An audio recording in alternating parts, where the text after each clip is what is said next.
Today we've got JJ and DJ from Idle Threat. JJ, as everyone knows at this point, you're basically just an honorary co-host, so we don't, you need no introduction. But DJ, I think this is the first time you've been on Black Sheep, right? Correct. That's right, because I think we had like maybe Ernie on years ago. DJ, what do you do in the band?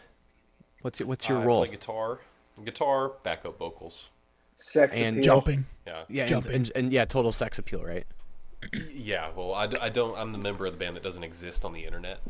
Outside of the rare picture, outside the rare picture that ends up on the internet. You're actually the one that writes all the guitar parts, from what I remember you telling me last time, right? 100% of every song. Exactly. Even the ones before I was in the band. Yeah. Wow. Yeah. That's impressive. That's concur. very Christ-like of you.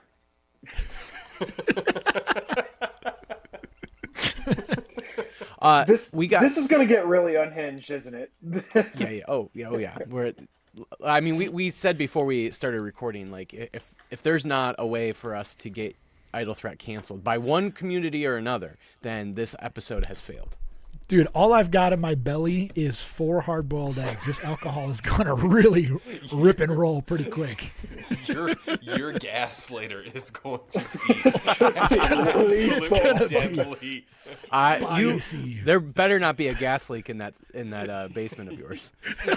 You're full of hard-boiled eggs, whiskey, and nicotine. Living the real man's life. I love it. All right, let's chat about new Idle Threat. So it's been a while since the last album came out, which 2021 now. You guys were on hiatus for real, right? Yeah, basically. God, I'm gonna kill y'all. Yes and no. Yes and no. It's so great when a band comes back from hiatus and it surprises us with some of the best stuff they've ever made. It's like one of my favorite things, and like I get to add Idle Threat into that like group of bands now that just comes back from hiatus with even better, better music. It was a long 87 years, but we're back, baby. The long walk in the wilderness is what we call that.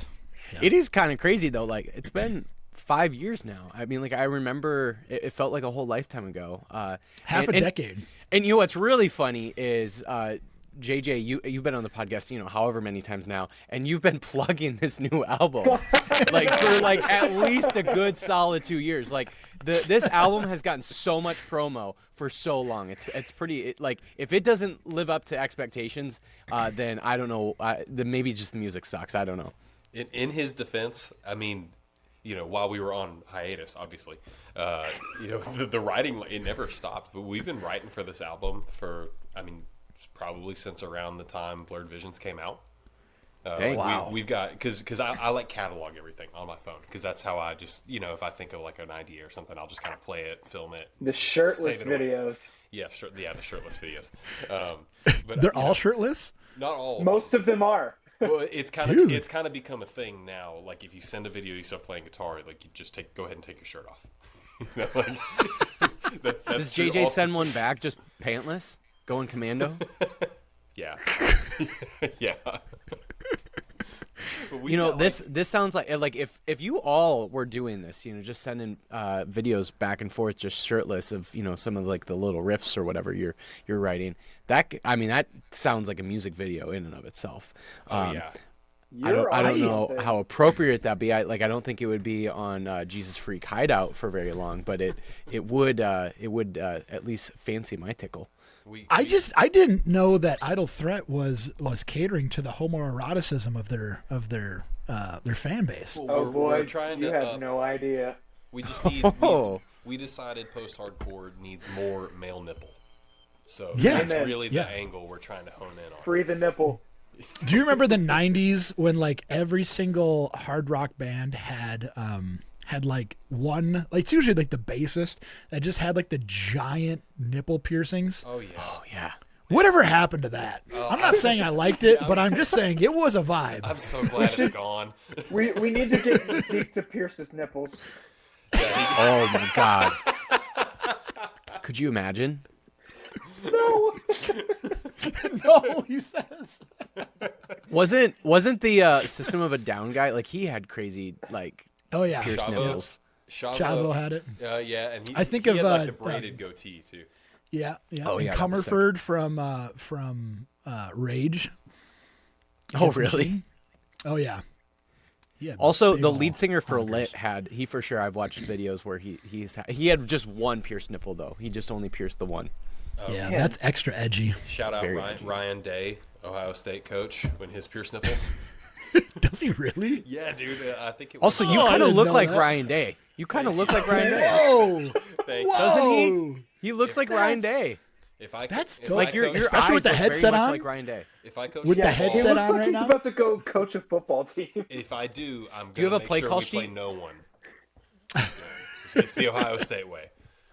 Yeah, you do kind of look like you're gonna go slap the ass of a nose guard right now. Oh yeah, just the old handful, you know. I might use both hands. Honestly, let's be honest, the coaches that did the butt slaps were your favorite coaches ever. Just Oh, like yeah. the best.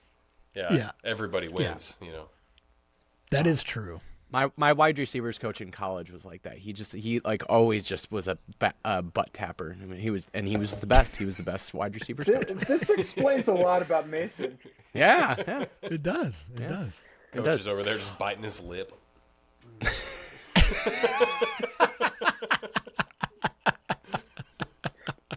All right, let's talk about the new album. Obviously, there's been plenty of time in between, and as we've already talked about. So I'd love to hear from both of you, like, you know, when it comes to Idle Threat, you know, there's been, it's like, this is the third full length, right? Am I right there? Third full length? Second Full length. That's right. Yeah, because in the EP before that. That's right. The Chernobyl cover. That's all I That's call it. right. Yeah. Yeah. So second full length, but you guys have been around for a while too, which is really cool. Can you talk a little bit about just, I don't know, if there's like new things that you were maybe wanting to explore on this album? You know, JJ, maybe there was like different things from a drumming standpoint you were maybe, you know, wanting to do a little differently. Maybe you were writing a little differently. DJ, maybe there were like different kinds of riffs that you were like, oh, we should do that a little differently. I'm just curious, like, and from a writing standpoint, was there anything different that you guys were trying to do? I think, like, at least from my perspective, not really much changed on my end. I just hit stuff, but I will go ahead and speak. JJ hit stuff. That was Me is that hit kind of stuff. just your mentality going into every No. album? Yes. Literally, yes. So what usually happens is we'll go to the studio and I'll play something, and I get told to play less and less and less and less throughout everything, and then it just gets chopped up from there. But I will go ahead and sing DJ's praises, because this record 100,000% would not be as good as it is without his fingerprints all over it. And we can talk about Keach producing it and stuff later, but it was really nice to have like the five of us actually be able to put all this together and you know, take the 87 years and piece it all together. But I really did love that you know, the three guitar players got to hash it all out with each other, and you can really tell like whose hands kind of went where and stuff. So I think it covers a very broad spectrum of what Idle Threat has to offer. So, and DJ obviously can go into more about the guitars, but yeah, I just wanted to brag on him a little bit. Don't. Hell yeah. The string side of stuff was a lot different, because this was the first time we've ever we wrote intentionally for having three guitars, and that's not been the case previously, because, you know, Idle started as a four piece. Then, you know, I came into the fold and we were still a four piece, and then Nathan came into the fold, and then it's like sometimes we're a five, sometimes we're a four. But for all the old songs, what we play live, it's just like adapted versions to like make it work on three guitars, you know. So we've like added new parts to old songs and stuff like that. But this is the first time we started like ground up, you know, with three guitars in mind. And the writing process changed a lot, just like from a technology standpoint, between Blurred Visions and You'll Forget the Sun. Because, you know, 5 years is a long time in music tech if you follow like that sort of stuff. You know, everything for Blurred and everything prior to that was written with just dudes in a AI. room with amps on. Yeah, it was all AI. But it was Suno was big for this one.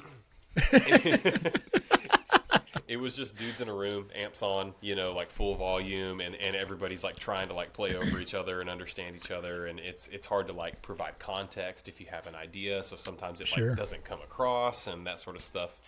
And this time around, we were a lot more deliberate. We did a lot more digitally this time, and like with AI, we would like plug a riff into ChatGPT and say, hey, can you make this better, and do that. But but just no, you just put the drum part into ChatGPT and it just comes back with no drums. But we like I have a story. a lot of this record was written with just like a lot of it was written with some variation of everyone that plays a stringed instrument in somebody's bedroom, huddled around a laptop, and just like spitting shirtless, back right? and forth, all shirtless, naturally, all pantsless. It just gets really warm with all of us in one room, So it would look a lot different on the front end, but it was cool, and I was glad that we did it that way because we were able to take our time and like explore a lot more ideas and drop something and come back to it a month later and that sort of thing. That is 100% evident right away when you start listening. The guitars feel much more front and center, and more importantly, I would say the riffs became so much more angular and mean sounding, I would say. It provided the extra bite that I think Idle Threat needed. And Blurred was great. It was a fantastic record. But this record, man, it really, really does take it to the next level when it comes to the the music writing process, I would say. Now, drums, I can't speak for that because I think that they've taken a huge step back personally. But guitars are they're so much more forward. It's great. I was just kidding, JJ, by the way. I'm not. Whoa. No, honestly though, JJ, I do think that the skins were fantastic as well. Like I feel like you're serving the song so well. Like you're a very musical player. And that is also showcased here as well. Like you're not trying to go out there and be Neil Peart or something like that.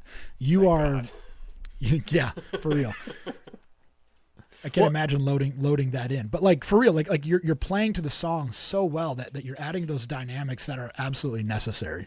That's a good point, Cullen, because when I think of you, JJ, as a drummer, not from like a style standpoint, but in terms of like what you're doing with Idle Threat and your drumming, it feels very similar to I'm blanking on his name right now, but the drummer for Jimmy.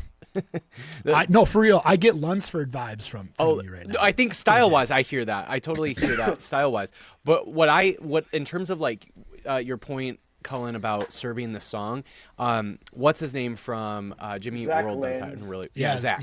Zach is like really good at, like, there's nothing flashy about what he does from a drumming standpoint, but obviously like if Zach wasn't in that band it would sound entirely different because he's just so tight of a drummer and he's serving that each and every song.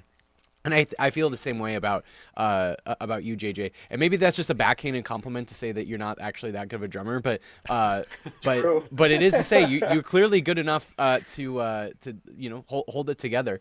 Maybe you're like that teammate on the team that's just like maybe not that good, but you're the glue, holds it together. Yeah. You're the As long as I get my ass slapped at the end of the day, it's all good. That's right. You know what you are, JJ? You're the Israel to our Middle East conflict. Wow. I was gonna say Ryan Gosling from Remember the Titans. Total liability at cornerback. Very good looking. Yeah, he gives you the swab. Kind of tying all this back in, it's really funny because like every time that we've done interviews in the past like year or so about this record, just the perspectives of how we've written this. I absolutely hated how we wrote this record because, the musician's heart that I have is that I just want to get in a room with my bandmates and jam out a song. And we just didn't do that this time. But I do think, there's pros and cons to that. But like the strings especially were awesome coming out of that. And so like it was super frustrating for me, but then it just kind of worked out, So I have what one we'll do next time. So yeah. I have one bone to pick with you guys, You got to stop calling it strings. You're not the Philharmonic Orchestra. Oh, that's what you think. I play everything on the new record. I play with a bow. Oh my Jimmy God. Page up there. Idol roast. Oh, you're onto something else. All right, so here's something else that I want to talk about, because I think lyrically, I think this is a great record too. I know neither of you guys have touched lyrics in your entire life, but I do think that Probably for the best, to be honest. Yes. it feels like a darker record in a lot of ways. Kinda, yeah. I mean, the whole, I mean, thematically, you know, the whole deal is basically like in a nutshell. You know, everything's bad, but it's gonna be all right. You know, that's kind of like, if you gotta boil it down to like one sentence, that's it. But we kind of stay in the everything's bad part until like the very last song, pretty much. And then the last song is basically "You Got a Friend in Jesus," right? Pretty much. Pretty much, yeah. I will say, like, with this record, I think the guys kind of took a step forward with their lyric writing, and I'll go ahead and sing Ernie's praises too. Like, I think the best thing that Ernie does is his lyrical work, and I know that he's, you know, he constantly challenges himself with that whenever we're putting a record together. But, you know, I tell him all the time, it's just like, dude, like, this is kind of your bread and butter. Like, I want to see you push yourself a little more, especially with like themes and like content and all that. And I really think he delivered this time. And it's just, I don't know, like like my perspective again, like it's just every time there's been like a little question over a lyric or something, it's like I don't have a microphone, so I just completely stay out of that. But when we were kind of revising for this record, you know, just to keep it fair, they were like, hey, here are the lyrics. Like, if there's any, you know, discrepancies or whatever, let us know. And it's the first time ever I was like, these are good, guys. Like, let's do it, you know? Yeah. So I'm super proud of Ernie and Zeke for crafting what they did. And then just the, you know, quickly, the whole theme of the record is something that probably for the first time everybody unanimously was like, hey, this is really cool. And it also like resonates with us personally. So like as a band, we got to put something out like together. So the whole concept of, you know, You'll Forget the Sun is that like sometimes there are days that are so dark you forget that there is, you know, light and warmth. But, you know, if you're a believer, when we pass from this earth, you know, the presence of God will be so bright and warm that, you know, the sun pales in comparison. And it's just, you know, sitting back from all this and listening to the final mixes and stuff of the record, it was just like, okay, we did something really cool and meaningful here. And I hope that resonates with the people that listen to it. I'll shut up now. No, hell yeah, dude. That's right up the alley that I think distills it down into a nutshell super well. I also I want to send Ernie some praise from the ether here. And I want to say, dude's been eating his Wheaties because that scream is extra beefy now. Holy buck! It was good before. Got him right. Like, I would say so. I was gonna say, was that Keach doing that, or is that Ernie live too? Gnarly. Ernie sounds gnarly on this record. Keach has. And Keach was perfect for us. Yeah, he has a way of getting the best out of you. Yeah. Dude, I mean, even that new Haste the Day album is going to be just absolutely nuts. It's obviously incredible. Yeah, I haven't heard the whole thing yet, but what I have heard is really good. Yeah. But here's the deal. Like, I literally cannot remember a time that I have listened to a record and the harsh vocals literally made me like jump up a little bit, be like, whoa, that's the next level. Like it honestly feels like something different that I've never heard before. And I don't know if I can quite put my finger on it, but it really does rip. It really does. It honestly sounds like that difference between like They're Only Chasing Safety to Define a Great Line. Like you just can hear a difference in it's like good call, Spencer. Just so you can hear that growth in Spencer in that from that album to the other, and that's kind of what it feels like with Ernie and his screaming, especially in this album from the previous one. Yeah, that's a good call, Mace. Speaking of Keach, just realized go you're ahead. wearing an Idle Thread hat. Dude, this is my new favorite hat. I'm not even joking. It's pretty Like, dope. I'm Those not gonna hats are lie. fire. I'm not pandering. I want to know where you guys got this brand of hat, because I love it. My friend Nathan at Relentless Merch, he did all this. So if you guys remember Salt Creek, Yeah, we love yeah. Nathan. Yeah, Nathan from Salt Creek and Relentless. So Yeah, he's right down shout the out. road from me. Good Yeah, dude. he's like in Nebraska, right? Yep. Omaha, right? Yeah, or Lincoln. Lincoln, One of Omaha. those two. It is Lincoln. Okay, the link. yeah, that's right. That's right. Yeah. Well, we were just talking a bit about Keach. Let's hear just more about your guys' relationship with him. Like, how did that even start? Like, how did I don't know who you had maybe had as a producer in previous albums, but yeah, like how did that whole relationship start with him? So I mean, it kind of goes way back. He had actually he ran front of house at a show that we played when we had like first started as a band. So like, you know, over a decade ago, he was like the front of house guy at a show we played at Rocket Town in Nashville. And then he ended up mastering one of the singles that we did, again, way back when. But when it came crunch time for this record to kind of get, you know, the pen put to the paper, we were kind of spitballing some producers and stuff. And Ernie actually was the one that was like, let's see if he's still doing stuff. And I think maybe Keach had messaged us like a few months before or something and was like, hey, I'm still in the area and like trying to find bands to work with. But it came together pretty quickly. Like that turnaround was like very fast, DJ. Do you remember even like, because it got brought up in our group chat, and then it was like less than a week later, it was like, yeah, we're going with Keach. So yeah, hell yeah, it had come up because we had tossed a few names around because we were trying to like logistically find someone that makes sense, not just stylistically, but like, you know, life-wise, we're all a lot older than we were when the earlier stuff came out. So like there's kids and jobs and like I own a business, you know, and stuff like that. So we had to like kind of finesse around all of that. So finding somebody that was local was we would have made it work no matter what, but someone close was going to be like a huge perk. And so Keach has been in Nashville for a good long while, and he's worked with some friends of ours. Shout out to the Moru guys. oh yeah. Which was the first thing that I was familiar with him on, like as a producer.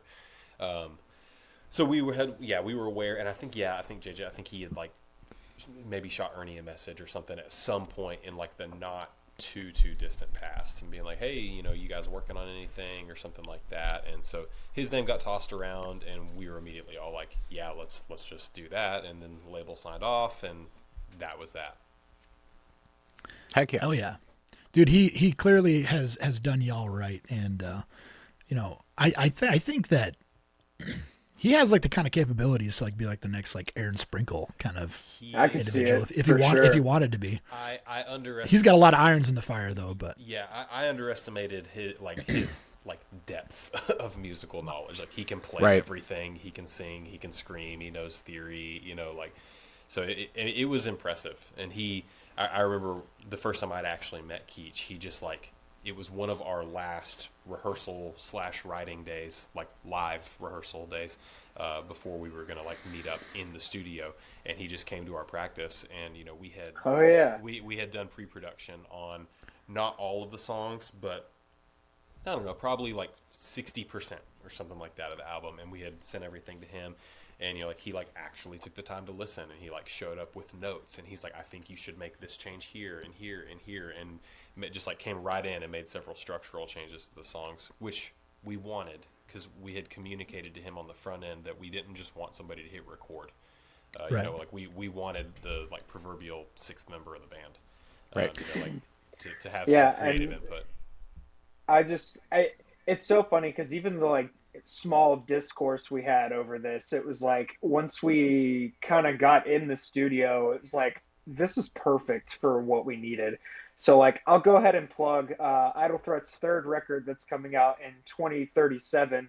We're probably going to do it with Keach too. It's just going to take us even longer than the last record we did. Do you think that like him being such like a humble, approachable, personable guy makes a huge difference in this as well? Like I can't imagine like being in a band and like having someone come in that just has like a wealth of knowledge that is probably beyond like your years of experiential understanding, because I would get so nervous that I'm not doing something properly or well enough to his standards. But he seems so approachable and personable that do you think that plays a part in the success of the record sounding as good? So I'll speak for myself again.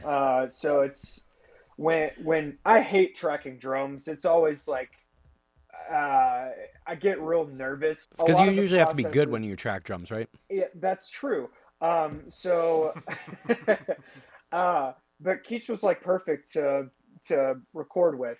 And like, I think going into it, it was just like, hey, dude, like I'm just some like dumb like punk guy, like we're gonna fumble through all this stuff, but there really weren't any hang-ups or anything like that, except for like the very last thing that we recorded. but even like getting through like the drums and then moving on to the guitars and like all that kind of stuff, like it almost felt seamless. And then he was very attentive to like detail, but also was very open to like just ideas and stuff. And like, even just like joking around with like, and the song's out so I can talk about it, but like the song he's on in Tandem, like the very end of that song, there's like the, breakdown part or whatever. And jokingly, we were trying to figure out like how to end that song. And I was like, why don't we just bring the riff back, but slower? And he was like, actually, I have an idea, like try this. And that's how we got the end of that song. So it's like, it's just stuff like that. Like Keach, like it was a perfect balance of like him goofing around, but like with us, and then also being like, legit producer and like, pal and all that just thrown into one. But it's definitely been my favorite recording process that we've ever had. Nice, dude. I love that. Well, so I've also kind of wondered, sorry, Mason, to cut you off there, but as the band has progressed, you guys have been around for a while now. You don't have a lot to show for it, but you've been around for a while now. Hey, I've been on this podcast like 12 times, so that's right. There's at least that. Yeah, you've been on here more than you guys have played live in the last 10 years. I'm kind of curious. The band dynamics are always an interesting topic, I think. But I think with Idle Threat, they're especially interesting because you have people in completely different like spiritual stages of their life, in stages and all that stuff, right? I'm kind of curious, how do you navigate that when you have like very different personalities, you have very different interests, you have very different ideals that you're all living up to or trying to live up to? How do you and DJ and JJ, sorry, DJ JJ, this is AA. How do you guys deal with the constantly evolving dynamics of your band? DJ, I'm gonna let you go first on that one.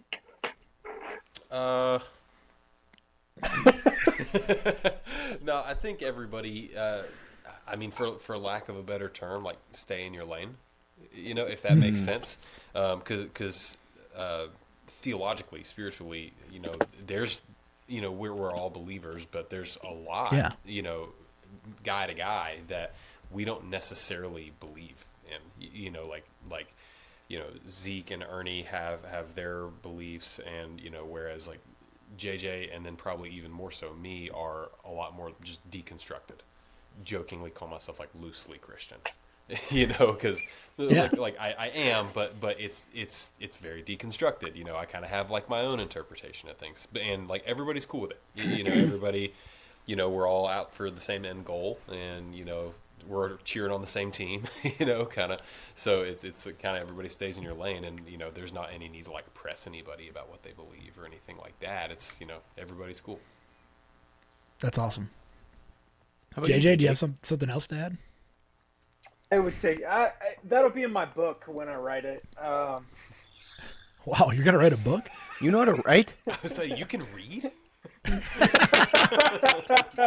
Dude, it's actually okay. So I think I've made this joke on this podcast before, but that's one of my favorite things about being in this band is that a lot of people we meet think I'm stupid, and I want to keep it that way.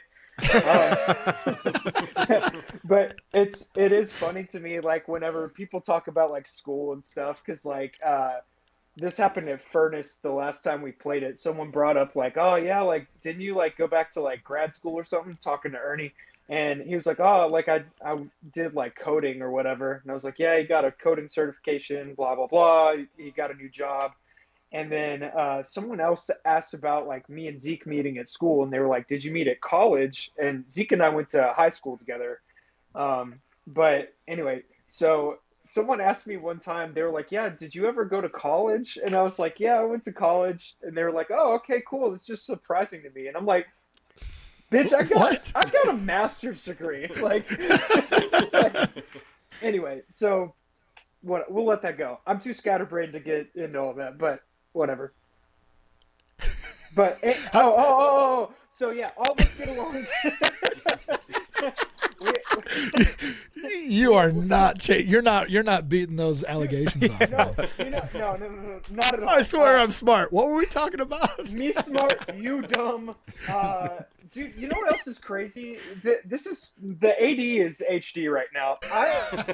This is one of the first like podcasts with you guys that I've done like totally sober, and my brain fog right now is just like awful. Like I don't even. Dude, you need to take a shot. Dude, I do have some scotch next to me. I might have to, but you might have to. Oh man. Anyway, but I don't know. Like our band dynamic. Getting back to what you asked, our band dynamic is very weird, but it works for us.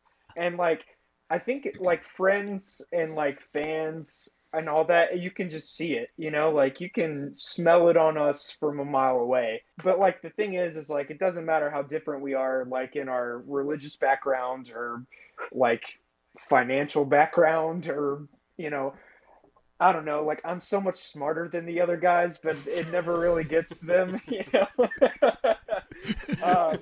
I just we're definitely like at the end of the day, it's a brotherhood, like and Idle Threat is in a weird way, it's like what I wanted Threat to be is more of like a community thing. So it's just definitely much more than music for us, like we want to be there for each other and kind of do whatever we want to and put that out into the world for people to connect with and then connect with us too. So yeah, that's the short version of that. So I think that's like a testament to what needs to be learned in the music scene, but more importantly in this specific case, in the Christian music scene.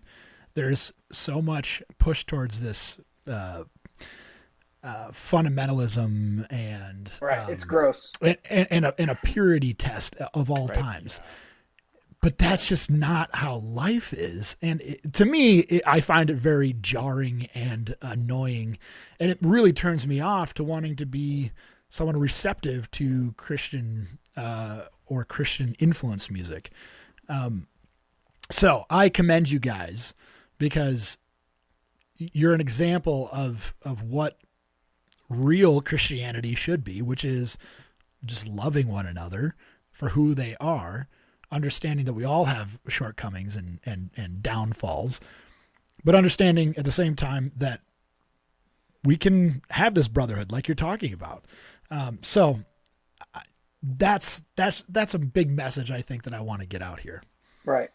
And that's what really matters to us too. Like, I mean, truthfully, at the end of the day, it's like Idle Threat's such a small part of my life. It's such a small part of DJ's life. Like we just, at the end of the day, we're we're just good guys, and we just want to be there for other people. I mean, like, I don't know, DJ, you could be a piece of shit, but like, but you know, I can say that about the other guys too, and like, you know, we, you know, like Ernie and I fight all the time, like, but I talk to him every day, and we end every conversation we have with, "Hey, dude, love you, talk to you later," you know, and like, that's just how it's gonna be. And it's also nice knowing that my bandmates aren't bad people that I have to worry about getting canceled all the time, that I'm going to be the one that has to bear that cross.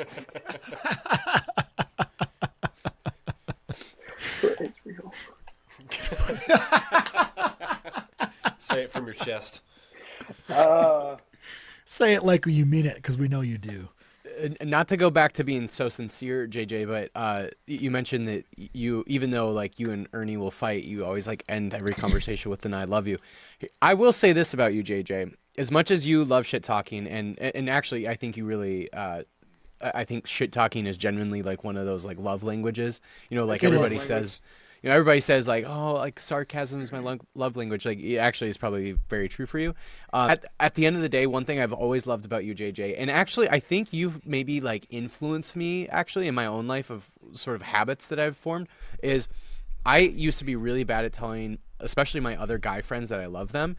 And you do that so like sort of unapologetically that I like it started to rub off on me. And now, like, you know, every time like Cullen and I hang out, like I try to like beat him to the punch of like an "I love you," or even other guy friends of mine.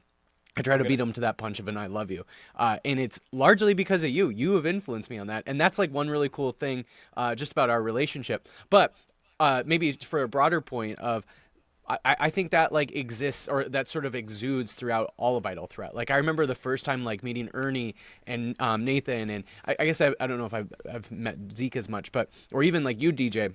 Like there is this like kind of just warmth of love that each one of you exude, and so it's just really cool that you know, even in the midst of the differences that you all have, there's this love that exudes throughout the band, which I just think is really cool.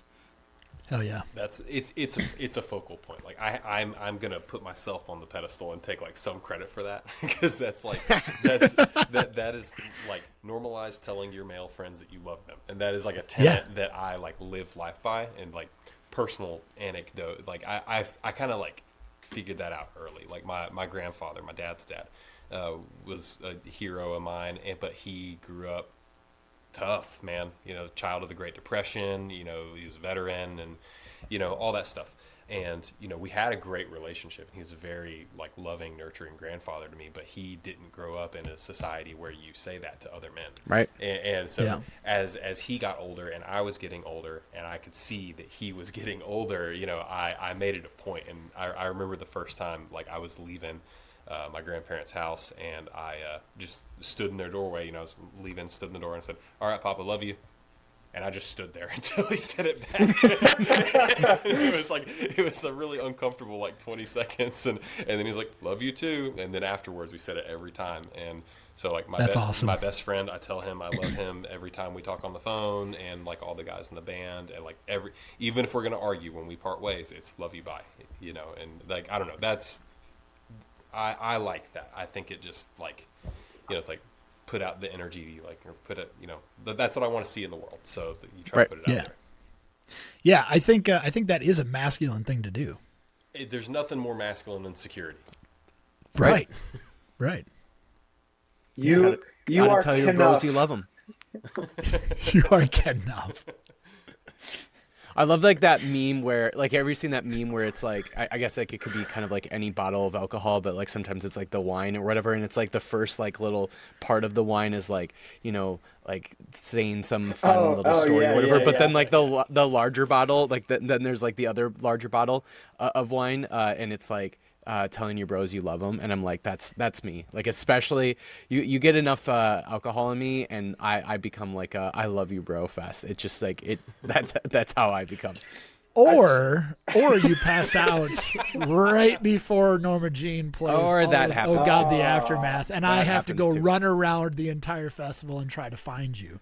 I just wanted to test your love for me. I didn't know if you actually cared about me or not. So I just want to, you gotta throw out those tests every now and then. I don't believe in tests of love. I just believe in showing it all the time. Well, you passed that test at least, so you're lucky. All right, let's stop talking about the new album. Let's dive into DJ's top 5 most influential albums. You ready for this, DJ? And then JJ, we've got your a question for you. So, oh boy.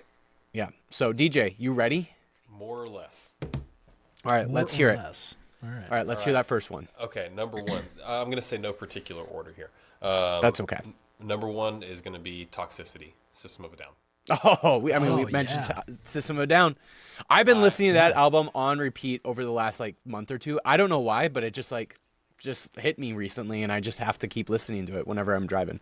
I can still play that album cover to cover on guitar. Hell yeah. Real question here. I know where I stand on it, but I want to hear where you 3 guys are at on it. Is System of a Down new metal? Yes. Yeah. I think they're alternative metal. I would put them in alternative metal in the same way that Blindside or Deftones is alternative metal, but maybe not necessarily new metal. Okay, they always get lumped in with new metal, and DJ and JJ, you're wrong. It is not new metal. Would you call Chevelle new I metal? still love you. I don't think you would call Chevelle new metal, right? I guess you could call them alternative, Yeah, I think it's alternative metal. Yeah, I mean, I'm not a big hard and fast genre guy. It's all very blurry to me. So System of a Down, yeah, I would say at a minimum they definitely have elements of new metal. All right. But yeah, that album, I was the right age at the right Great. time. Obviously, legendary album. Yeah. It's just even from a sound perspective. I mean, and obviously Ruben is just incredible. But Yeah. It sounds so heavy still today, and it's 25 years old now. I think It came out. I think it's turning 25 this year.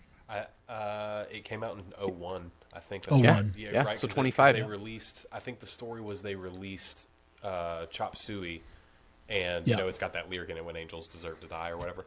And 9/11 was right after that. Exactly. And it was kind of a PR nightmare. Wait, did that album come out then right as Satellite did? Because Satellite came out. It did. Yeah. It did. Speaking of another Oh, yeah. alternative I'm gonna metal look band, this up. Oh, Nathan would be thrilled. Nathan loves POD. I would have. Dude, we love POD. Did Satellite's that a come out great the album. same exact week, or maybe at least within weeks from each other? Then that's crazy. Let's I look would've it up. It was very guessed that. close. Wow. Wow, I can't type.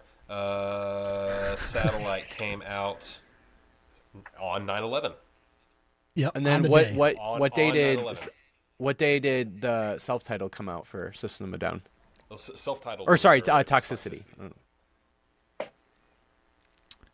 I bet it was August. Let's see, September 4th.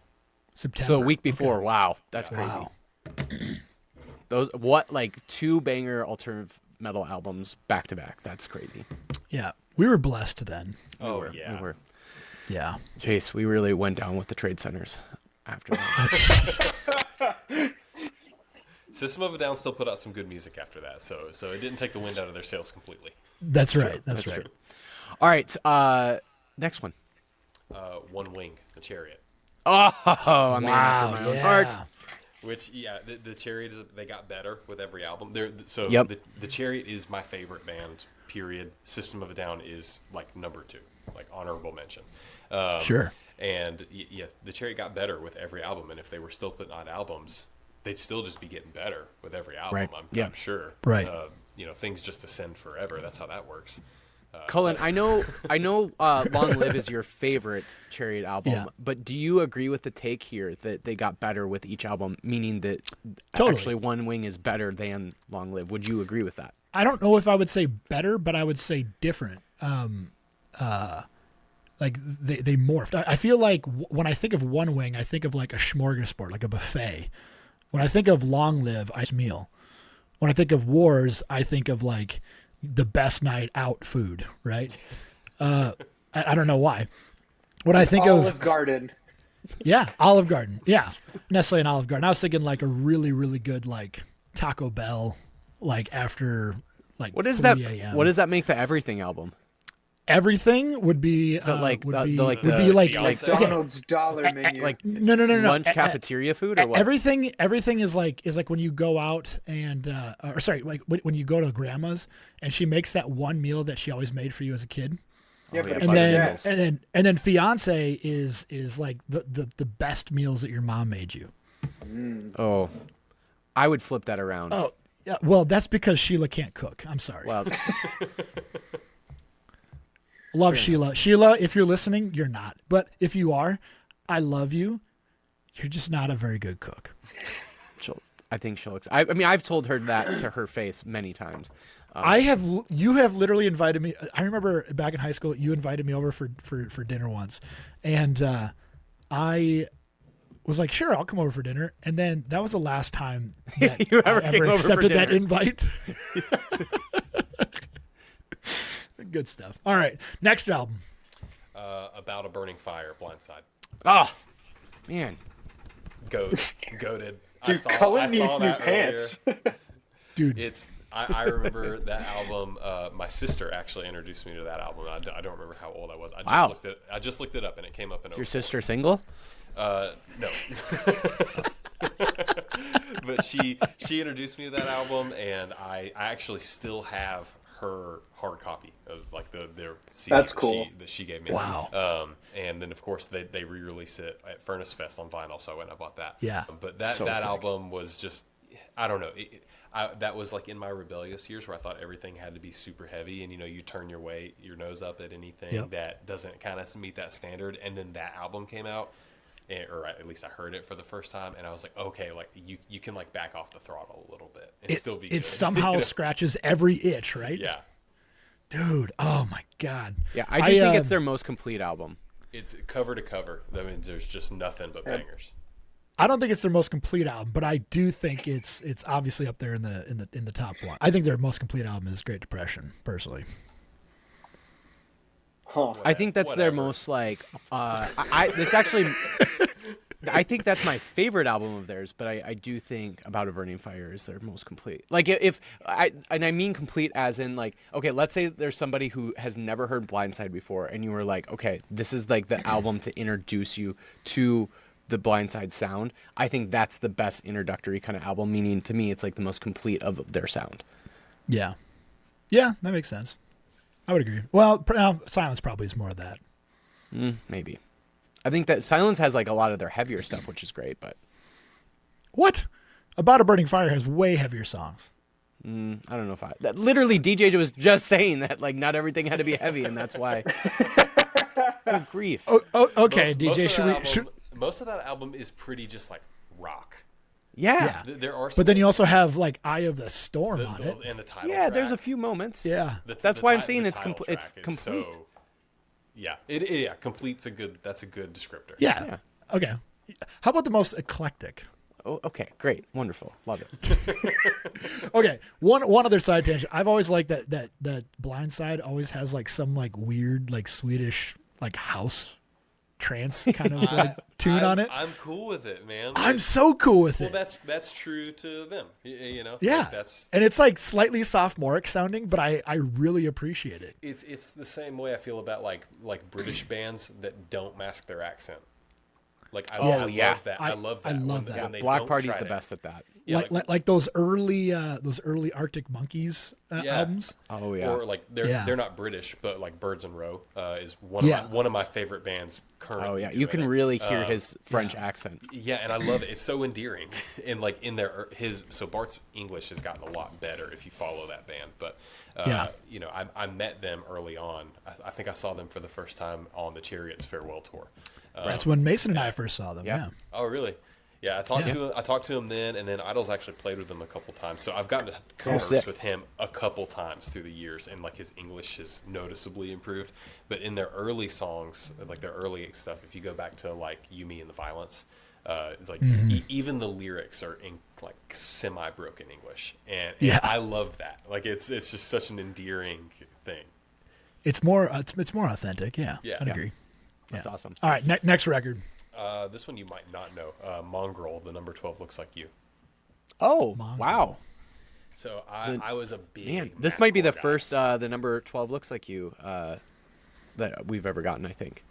That album and the one right after it, Worse Than Alone, are probably both still in like my top 20 all time list. I was really into like mathcore back in the day, like high school era me was super into that, and that band, like, they kind of did it all. You know, they had the sing-songy stuff, they had the heavy stuff, they had the heavy but like really imperfect, arguably bad vocals. But like, you know, time signatures, who cares? It's like, you know, we're gonna go from like spazzy blast beats to like a just straight up jazz riff. You know, and it's like, I love that. But I always thought they did it tastefully, and I always thought the songwriting was really good, and they were doing stuff nobody else was doing. All right, another quick side question, tangent kind of thing. Do you think that what's cooler, mathcore or math rock? Cooler? Yeah. Oh, both of those are styles that are so easy to do badly. Yes. There's in both of those boxes, there's a lot of really awful bands. There's a ton of god awful bands. It's probably mostly awful bands in Yeah. there. I mean, for me personally, I never have really gotten into math rock as much, unless you consider like, you know, the Mars Volta and stuff like that. And then Yeah. I guess like there's bands like A Lot Like Birds is a band I love a lot. Yeah. And I guess they're kind of arguably, They're mathy. Yeah. you know, so I guess I kind of tiptoe into that. But Sure. historically, and the next album on my list will attest to this, mathcore. I'm a mathcore Yeah. guy. I would have to agree. I feel like Instagram has ruined math rock. Because like every single guitarist who's like halfway good can pull out some math rock thing that just Yeah. makes it cheap. On that note, side tangent, how do you feel about Angine de Poitrine? A huge fan. I like it. I want to hate it so bad, but I like it. So I actually JJ and Mason both can attest to this. I was calling out their praises a long time ago. Oh, really? Yeah. I love, like, if there's, so I'm a bit guy. I love a bit.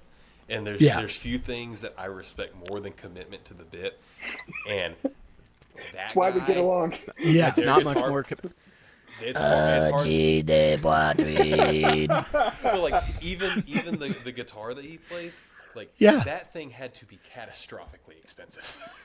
unless I think he did it himself. I was gonna say, unless he's a luthier, because like not only is it a double neck, it's microtonal. Wait, what is it called? A luthier? Luthier. Yeah, that's a guitar builder.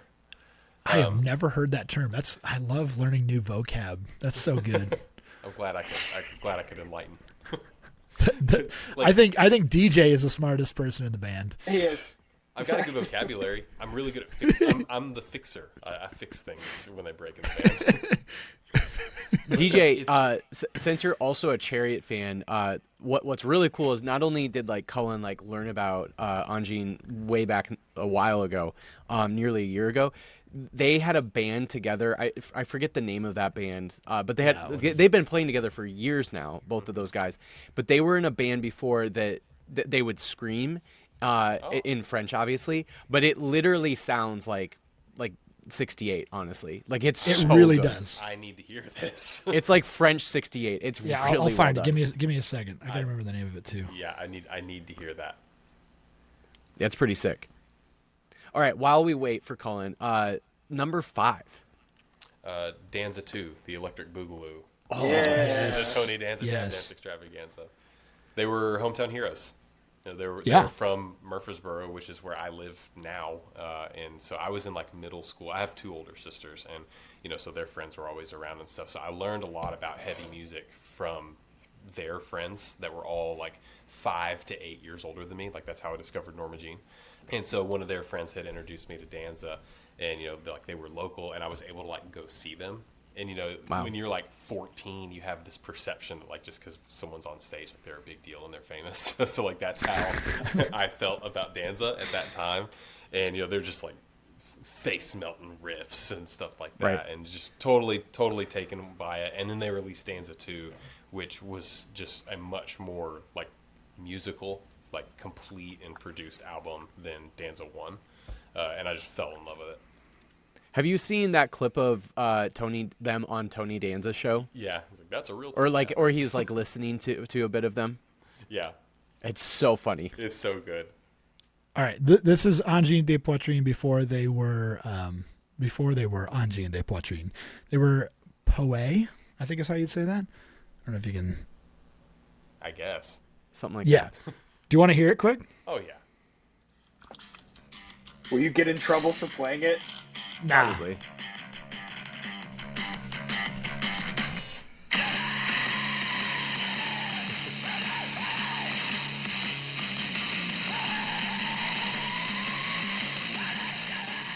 You had me at bass chords. Yes. Doesn't it kind of sound like 68 to some degree? Yeah, it's It like does, a yeah. little bit more the Chariot than like Yeah. it's like slightly more the Chariot than 68, but yeah, it still has Yeah. the like stripped down feel. It's really good. It's really, I'm gonna really check good. that out. I'm gonna check Yeah, that it's out. so good. It's fantastic.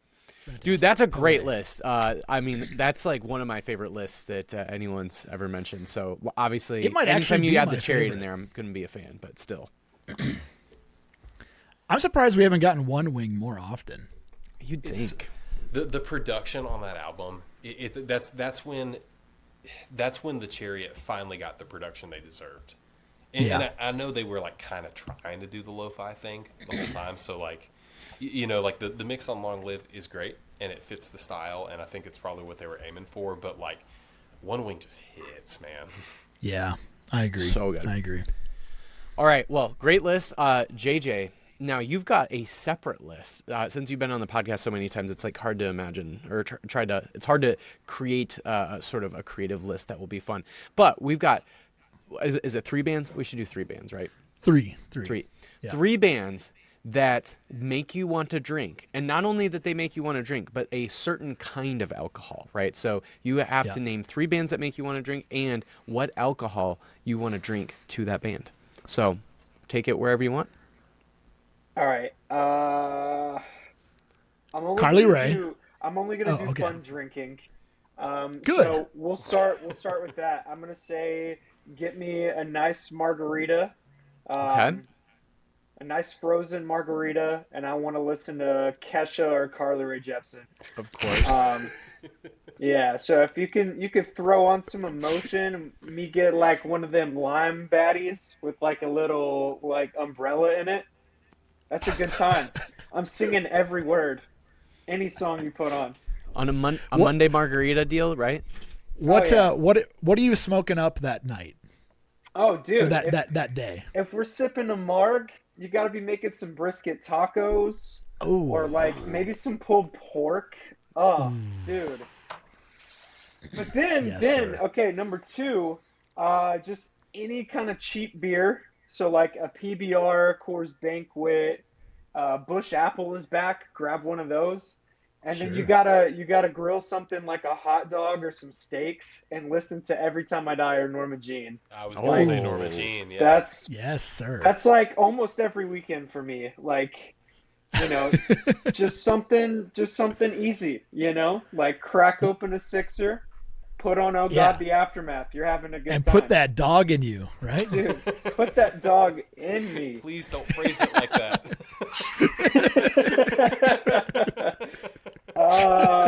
And then He loves those one-biters. dude, actually, okay, so no, Are they Hebrew nationals?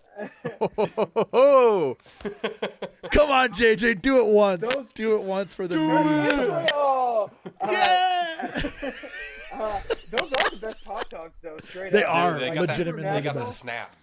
Because I If do, it ain't blessed by a rabbi, I ain't want it. dude, It's 'cause they're circumcised, I do love aren't they? Bam. Nathan's like all beef or whatever. Those are great. Those are the ballpark dogs. Those are awesome. But dude, those Hebrew Nationals, ooh, those Yeah. are getting grilled to some Norma Jean. Yeah. And then I think my last one, maybe, I don't know, probably just like a nice bourbon, and then some Elvis.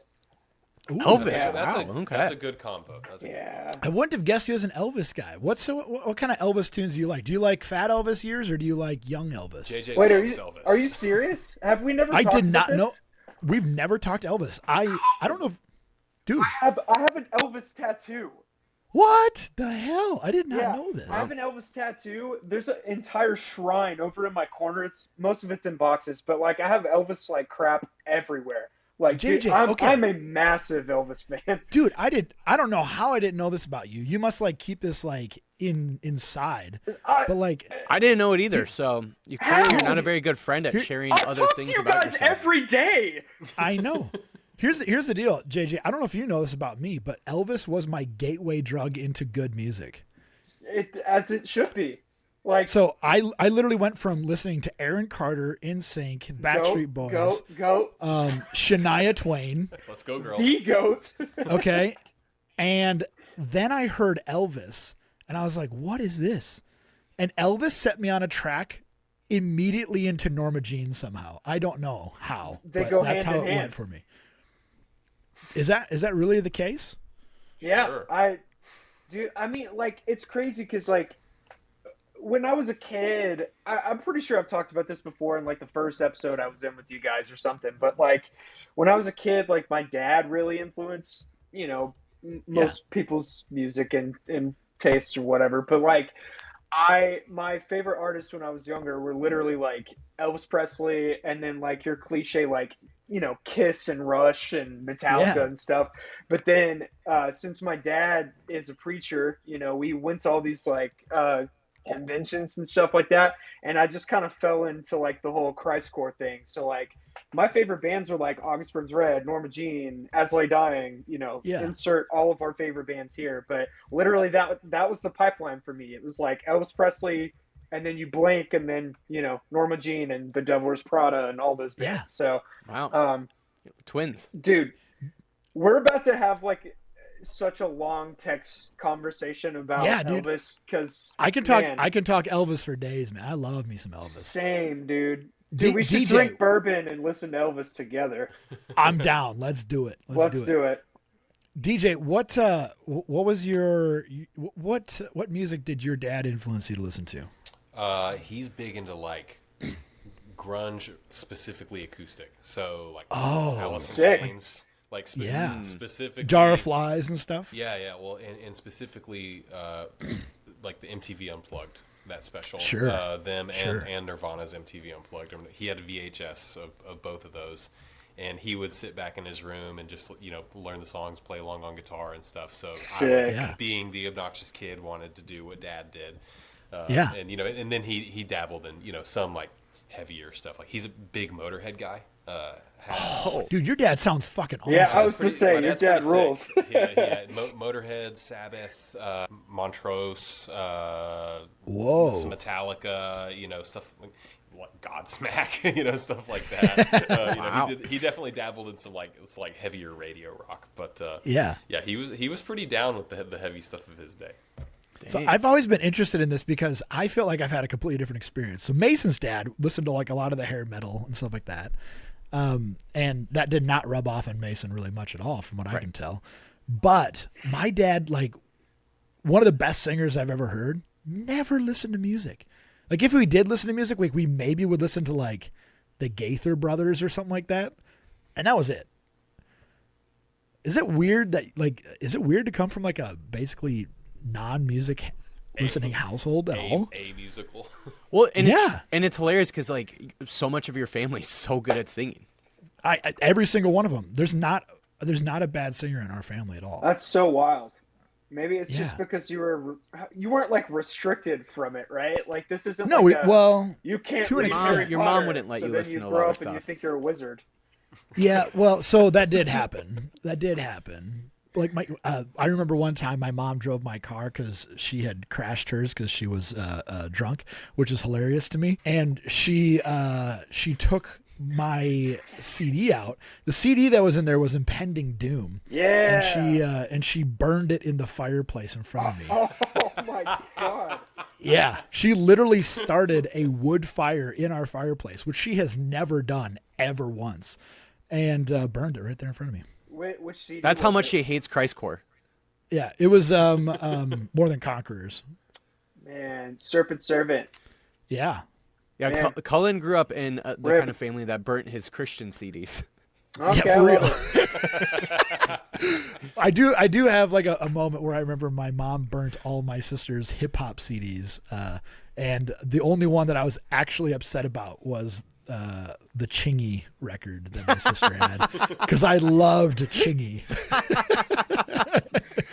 What? That was the dude that did Right There, right? Like the Right There, Right the fucking There, yeah. robot soundtrack. Yes, you got it. And he had the Holiday Inn song too. So, yeah. Did y'all ever Gee. have to like explain yourselves and like when you got into Oh, Christcore and stuff? Mason's got the to- best Oh, I've got story it. with this one. There's so my family computer, because we were good Christians, was in like literally like in the living room / like dining room area. Mine Like too. it wasn't like in its own. It It was in the middle of the open concept. Yeah, it was just like in the middle of everywhere. And so anyway, I would, always have my like headphones on and I'd just be jamming out. And I remember at one point, this is like right when I discovered Under Oath, because I would come home from school and I would watch, it was called Steel Roots, and they would have a top 10 music video countdown, and they would always, they had Norma Jean and Under Oath and all these like alternative bands. And so anyway, they had like Under Oath, and I just was like, I don't know if I like this screaming thing, but there's something cool about this. And so I would start listening on like MySpace or Pure Volume to Under Oath. And I remember at one point it was like, it had to have been like after we had eaten dinner, like we'd put food away and tore down the like dining room area or whatever.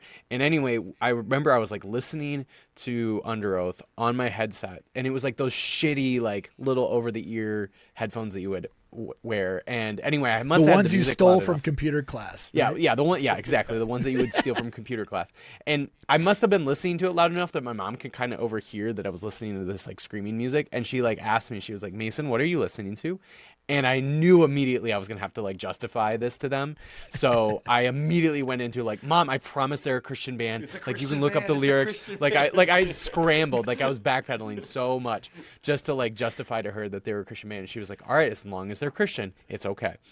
I swear to She God, Mom, should they would play see the them sold out now. stage at Lifelike. Yeah, I did the same thing with my mom with Zayo, because I was in like 8th yeah. grade, and she dropped Zayo's a hard sell, though. Well, That's a very hard sell. Yeah, because they kind especially- of did come out eventually, like very early on, to say that they weren't a Christian band.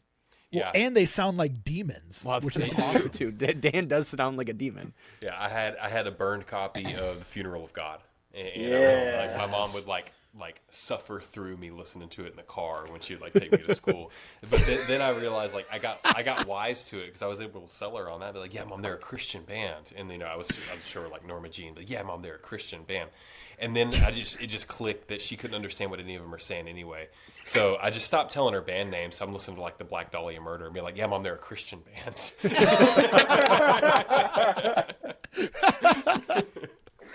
Mom, I promise I Hate God is a Christian band. And then you like show them like Lamb of God or something like that. And you're like, obviously a Christian band. Yeah, clearly a Christian band. I mean, it's literally their name is basically Jesus. Like Yeah, come that's on, right. Mom. More or less. Love it. Well, thanks guys so much for chatting about the new album. I'm super stoked for it. It's definitely going to be a highlight album of the year for us. I would imagine when we do our end of the year list, it will be one of the albums that we'll be talking about. So I'm super stoked about it. And DJ, it's always great to have you on. We need to have you on again sometime soon. Yeah, all right. good to I can't chat believe with this is y'all. the first time. Yeah. I'm always game. You know what? I'm glad that we popped your black sheep cherry though. Yeah, yeah. There's nothing I love. You more guys than- need to stage dive again, too. Yeah. We need to find a time to I stitch need it. to, Arm in I arm. need to redeem myself, man. That was the stutter step. It haunts me in my dreams. you just I gotta was go just full send. worried. I was just so desperately worried you were going to slip on that water at the front of the stage. Never even saw it. And then you were going to crack your head open and die on that. That railing. I totally forgot. The dumb thing about that whole thing, like the fact that we did that, was it like did rain, so it was like wet on the stage and on that amp. I cannot believe we were stupid Yeah. enough to do that. I cleared it. That's all that matters. I didn't vault off the subs. I cleared it. I had the And you've cannon cleared all vault. charges too, so that's great as well. Yeah, they That's right. They were asking for it. Those You those did people- definitely. Those You people did I Wait, did you definitely see what they were give- wearing? Oh, You did definitely give that girl in the front row CTE forever. oh, so. I cannonballed into her Yeah, because about yeah. midway through the air. Your knee went into her face. Yeah. Well, listen, man. It was either her face or my shins, you know. So it was. I had to make a business decision. I still think, like, whenever that video circulates on the internet, if you pay really close attention to Ryan Luther's face when he turns and saw Yeah. that you guys were jumping, he is mortified. Yeah. And I've seen Norma Jean a million times, and it's still one of the highlights of any show they've ever played that I've gotten to watch. I'm so pretty sure funny. it's still pinned on their Instagram. Really. It better be. Yeah. It better be. The funniest part that you can't see in the video is, you know, I landed. I didn't land. I just crashed to the earth because nobody caught me. I get up and there's some dude trying to get after me before I can even get off the ground. Like, Dude, he went after me too. Oh, he was. I "What know the who heck are exactly you you're doing?" talking about. Yeah, and Because he's, they like, getting on me. initially caught me, and then like 5 seconds later they dropped me, and then this guy came up and he was pissed, and I'm like, we're at a Norma Jean show, and also that was sick as fuck, dude. You know that. My favorite thing that you told me about this DJ was you were like, "It's okay, I'm in a band," and then you ran away. Yeah. And then Mason was like, "It's okay, I'm a podcaster." And then he ran away. Well, he was like before I even said that. It's like I won't say he shoved me, but he did put hands on me, and then I stood up because I was on the ground. And He was just praying for you. He was about 5'6". And so, you know, I stood up and he's looking at my nipples. Free the Your nipple! bare I was just like, I'm in a band, and I turned and I walked backstage. What a moment. Epic moment. All right, guys. Well, thank you so much for hanging out, and can't wait till next time. Let's do it. All right. Love you guys. Talk Love to y'all y'all. soon. Love you.